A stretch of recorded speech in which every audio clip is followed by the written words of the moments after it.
ஒருத்தன் பார்க்கு பக்கம் காத்தோட்டமா உட்காந்துட்டு இருக்கான். அப்போ பக்கத்துல ஒரு பொண்ணு உட்கார அவனை பார்த்தும் பார்க்காத மாதிரி புக் படிக்கிறா. மறுநாள் அதே இடத்துல அந்த பையனை பார்க்குறப்ப அவளையே அறியாம அவன் மேல இன்ட்ரெஸ்ட் வருது. அதனால அவனுக்கு பின்னாடி அவனை காம்ப்ளிமெண்ட் பண்ணுற மாதிரி நோட்ஸ் எழுதி அவனுக்கே தெரியாமல் போட்டுட்டு போயிடுறா. இது மாதிரி மெல்லமாக காதல் மலர ஒரு நாள் ஸ்கேட் போர்டில் அந்த பொண்ணு தவறி விழ அவளுக்கு ஹெல்ப் வேணுமான்ட்டு இந்த பையன் கேட்குறான். ஆனால் அது அந்த பொண்ணால் கேட்க முடியல. அப்போ தான் நமக்கு தெரிய வருது அவளால் பேச முடியாதுன்னு.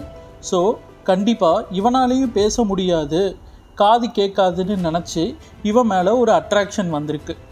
இவன் நம்மளை மாதிரி இல்லைன்னு தெரிய வரும்போது அந்த பொண்ணு தன்னைத்தானே தாழ்த்திக்கிட்டு அவனை விட்டு விலக நினைக்கிறா.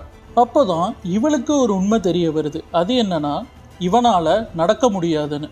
இப்படியே கொஞ்ச நாள் போக ஒரு நாள் அவனாக வந்து அந்த பொண்ணுக்கிட்ட நீ ஓகேவா, சாரி என்னால் ஹெல்ப் பண்ண முடியலை அப்படின்னு எழுதின நோட்ஸ் கொடுக்குறான். இந்த கேரக்டர் அந்த பொண்ணுக்கு ரொம்ப பிடிச்சி போக 2 பேருக்கும் காதல் வருது.